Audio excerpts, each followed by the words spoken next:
Sub inspector का नाम प्रकाश में आता है। शिवबरन की अरेस्टिंग हो चुकी है।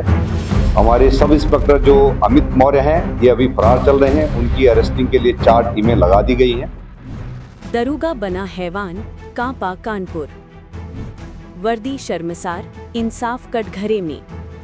कानपुर से आई ये खबर सिर्फ एक अपराध नहीं है, ये पूरे सिस्टम की आत्मा को झकझोर देने वाली घटना है। जिस वर्दी को सुरक्षा की पहचान माना जाता है, उसी वर्दी पर आज सबसे बड़ा सवाल खड़ा हो गया है। कानपुर के सचेंडी थाना क्षेत्र में 14 साल की एक नाबालिग छात्रा के साथ जो हुआ, उसने इंसानियत को शर्मसार कर दिया। आरोप है कि स्कॉर्पियो सवार एक पुलिस दरोगा ने अपने एक साथी के साथ मिलकर छात्रा का अपहरण किया और करीब 2 घंटे तक चलती कार में उसके साथ सामूहिक दुष्कर्म किया। पीड़िता दर्द और सदमे में बेहोश हो गई। इसके बाद आरोपी उसे उसी के घर के सामने फेंककर फरार हो गए। सबसे गंभीर आरोप यह है कि जब पीड़िता के भाई ने उसी रात डायल 112 पर कॉल कर पुलिस को सूचना दी, तब भी कोई त्वरित कार्रवाई नहीं की गई। परिवार का कहना है कि आरोपी के पुलिसकर्मी होने की वजह से मामले को दबाने की कोशिश की गई। पूरी रात बीत गई, लेकिन न तो एफआईआर दर्ज हुई और न ही किसी अधिकारी ने मौके पर पहुंचने की जरूरत समझी। मंगलवार को जब पीड़ित परिवार वरिष्ठ पुलिस अधिकारियों के पास पहुंचा, तब जाकर मामला दर्ज किया गया, शुरुआत में अज्ञात आरोपियों के खिलाफ। इसके बाद पीड़िता का मेडिकल परीक्षण कराया गया। जांच जैसे जैसे आगे बढ़ी, सच्चाई और भी चौंकाने वाली सामने आई।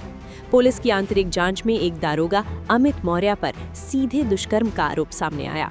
उसके साथ शामिल एक आरोपी शिवबरन को गिरफ्तार कर लिया गया है, लेकिन मुख्य आरोपी दारोगा अमित मौर्य अब तक फरार है। इस मामले में लापरवाही और गलत धाराओं में केस दर्ज करने के आरोप में सचेंडी थाने के एसएचओ विक्रम सिंह को निलंबित कर दिया गया है। ये कार्यवाही ये बताती है कि मामला सिर्फ अपराध का नहीं, बल्कि पुलिस या लापरवाही और सिस्टम के भीतर की गड़बड़ियों का भी है। सबसे बड़ा सवाल यही है कि अगर आरोपी पुलिस में ना होता, तो क्या एफआईआर में देरी होती?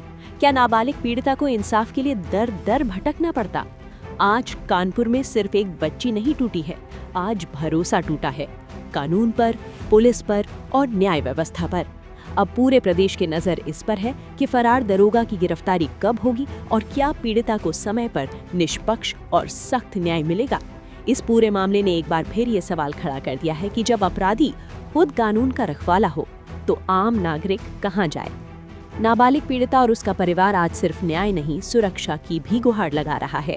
राज्य महिला आयोग और बाल अधिकार आयोग की भूमिका पर भी सवाल उठ रहे हैं कि क्या उन्होंने स्वतः संज्ञान लिया।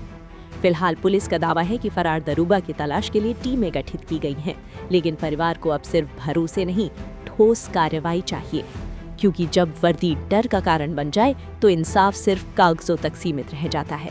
इस खबर में इतना ही। अपडेट्स के लिए देखते रहें one India Hindi. Subscribe to One India and never miss an update. Download the One India app now.